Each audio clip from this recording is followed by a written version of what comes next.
We've got some difficult days ahead, but it really doesn't matter with me now because I've been to the mountaintop. I don't mind. Like anybody, I would like to live a long life. Longevity has its place, but I'm not concerned about that now. I just want to do God's will. And He's allowed me to go up to the mountain.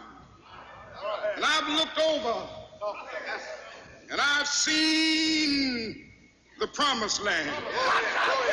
I may not get there with you, but I want you to know tonight that we as a people will get to the promised land.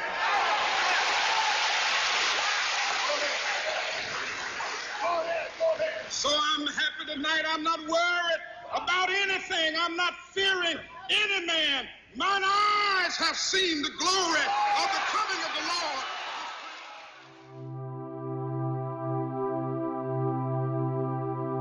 Lord. There is discrimination in this world, and slavery and slaughter and starvation. Governments repress their people. Millions are trapped in poverty. But we can perhaps remember, even if only for a time, that those who live with us are our brothers, that they share with us the same short moment of life, and surely we can begin to work a little harder to bind up the wounds among us and to become in our own hearts brothers and countrymen once again. Each time a man stands up for an ideal, or acts to improve the lot of others, strikes out against injustice, he sends forth a tiny ripple of hope.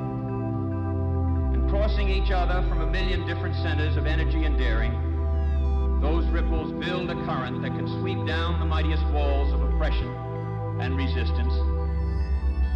Our future may lie beyond our vision, but it is not completely beyond our control.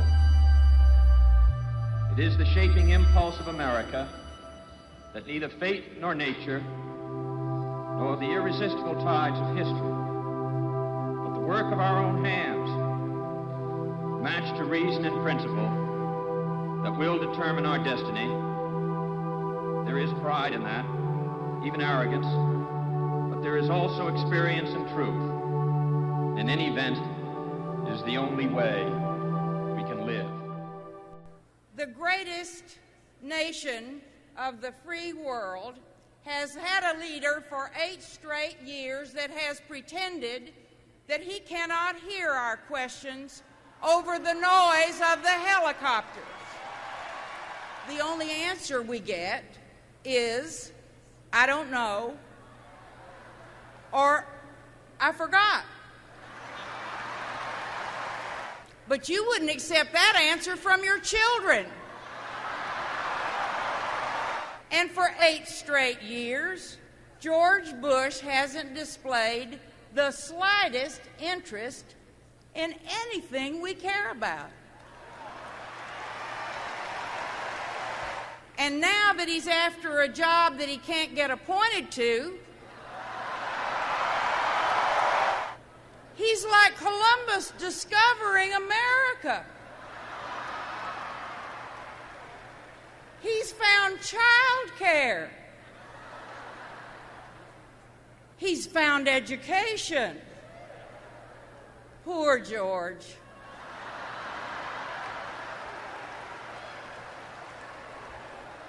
He can't help it.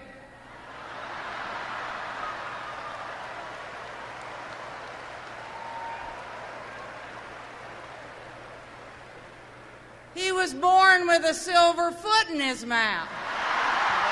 There is not a liberal America and a conservative America. There is the United States of America. There is not a black America and a white America and Latino America and Asian America. There's the United States of America. The pundits like to slice and dice our country into red states and blue states, red states for Republicans, blue states for Democrats. But I've got news for them too. We worship an awesome God in the blue states And we don't like federal agents poking around in our libraries in the red states.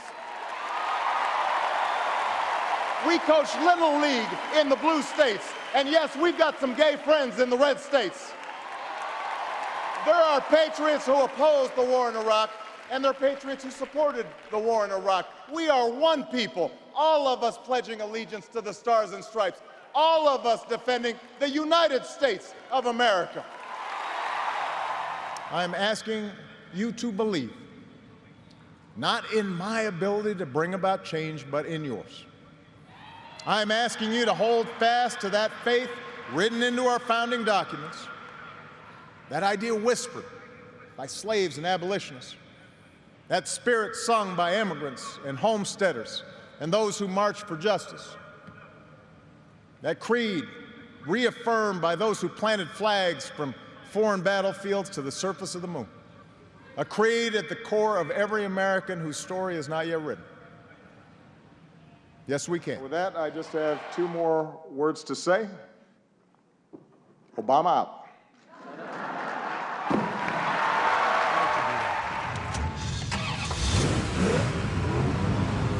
Sounds good.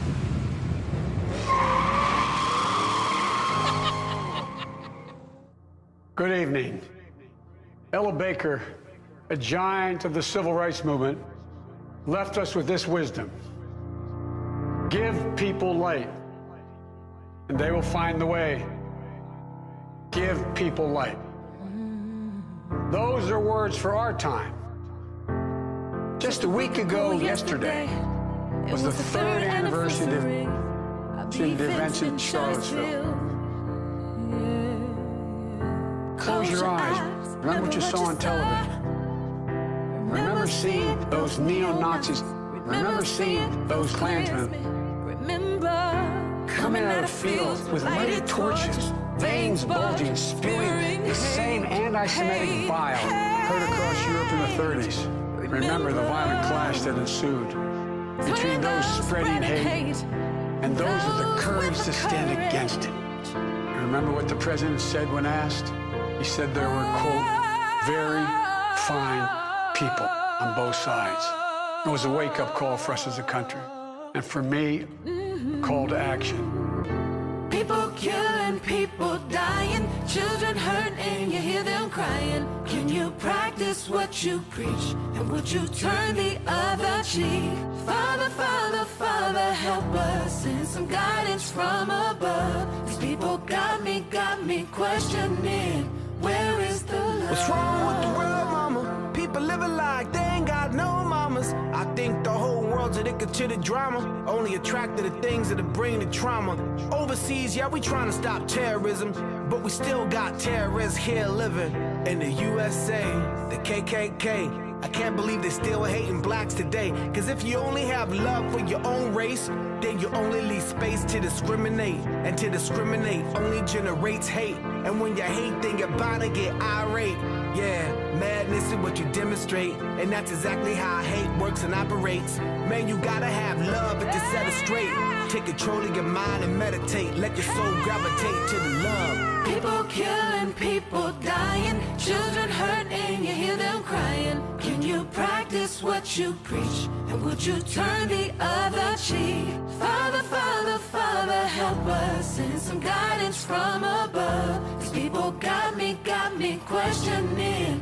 Where is the love? The love. Where is the love? The love. The love. Where is the love? The love. So the question for us is simple. Are we ready? I believe we are. We must be.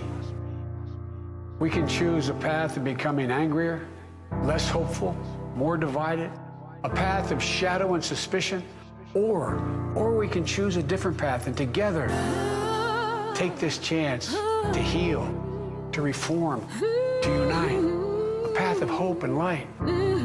This is a life-changing election. This will determine what America is going to look like for a long, long time. Yes, it is. Character is on the ballot. compassion is on the ballot. Decency, science, democracy. They're all on the ballot. Who we are as a nation, what we stand for, and most importantly, who we want to be. That's all on the ballot. And the choice could not be more clear. I'm proud of the coalition we put together, the broadest and most diverse coalition in history. Democrats, Republicans, independents, progressives, moderates, conservatives, young, old, urban, suburban, rural, gay, straight, transgender, white, Latino, Asian, Native American. I mean it, especially those moments, and especially for those moments when this campaign was at its lowest ebb. The African American community stood up again for me. You've always had my back, and I'll have yours. And what a testament it is to Joe's character that he had the audacity to break one of the most substantial barriers that exists in our country and select a woman as his vice president.